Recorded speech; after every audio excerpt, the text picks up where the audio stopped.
আসসালামু আলাইকুম। কি খবর সবার? সবাই কেমন আছেন? আমার আজকের ভ্লগে আপনাদেরকে সিটি ঘুরে দেখাবো। নর্মালি তো সিটিতে ট্রেনে করে যাওয়া হয়, তারপরে হেঁটে হেঁটে ঘুরি।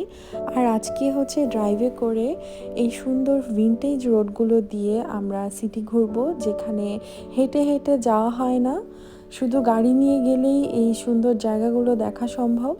সিটিতে ঘুরতে গেলে কিন্তু মন এমনি ভালো হয়ে যায়, সেটা হোক শপিং পারপাস বা একটু ঘুরে বেড়ানো বা হেঁটে বেড়ানো, সব রকমেরই আলাদা আলাদা মজা আছে। গাড়িতে আমি, অসীন আর আমার আব্বু আম্মু ছিল সেদিন। তার মানে বুঝতেই পারছেন এটা কত আগের ভিডিও। অসীন ড্রাইভ করে আমাদেরকে হচ্ছে বিভিন্ন অ্যাঙ্গেলে অপেরা হাউস আর হচ্ছে হারবার ব্রিজ দেখাচ্ছিল।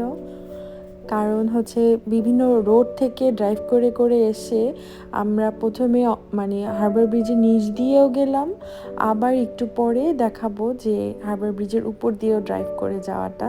যেই ড্রাইভটা হচ্ছে আমার এত ভালো লাগে, মানে মনে হয় কি যে আগে একটা সময় যখন অস্ট্রেলিয়া আমার প্রথম ভিসা হলো, কেমন একটা ড্রিম কাজ করতো যে আচ্ছা যাবো, যখন প্রথম হারবার ব্রিজ দেখবো কেমন লাগবে আমার কাছে। মানে সবসময় একটা ফ্যাসিনেশন কাজ করতো এই হারবার ব্রিজকে নিয়ে, বা অপেরা হাউস, সিডনি সিটি বা অস্ট্রেলিয়া দেশটাকে নিয়ে। আর এখন যখন হারবার ব্রিজের উপর দিয়ে ড্রাইভ করে যাই, কেন যেন মানে প্রত্যেকটা টাইমই আমার সেম এক্সাইটমেন্টটা আমি ফিল করতে পারি, যেটা আমার মধ্যে আগে ছিল মানে বাংলাদেশে থাকতে।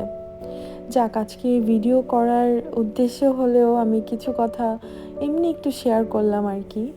কারণ আমি জানি আমার ভিডিও অনেকেই দেখেন, হয়তো সবাই কমেন্ট করতে পছন্দ করেন না, বাট অ্যাটলিস্ট সবাই যে দেখেন, তো এটা আমি পরবর্তীতে গল্পের সময় আমি টের পাই। অনেকেই বলেন যে হ্যাঁ, তোমার ভিডিও দেখেছি, ভাল লাগছে, তোমরা ওইখানে ঘুরতে গেছো বা এটা করছো।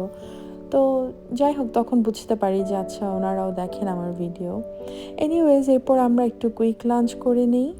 আব্বু আম্মুর সাথে কাটানোর প্রতিটা মুহূর্ত আমি এখনও খুব মিস করি, জানি না আবার কবে দেখা হবে ওনাদের সাথে।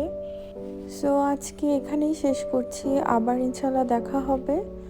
সবাই ভালো থাকবেন আর আমাদের জন্য দোয়া করবেন। বাই।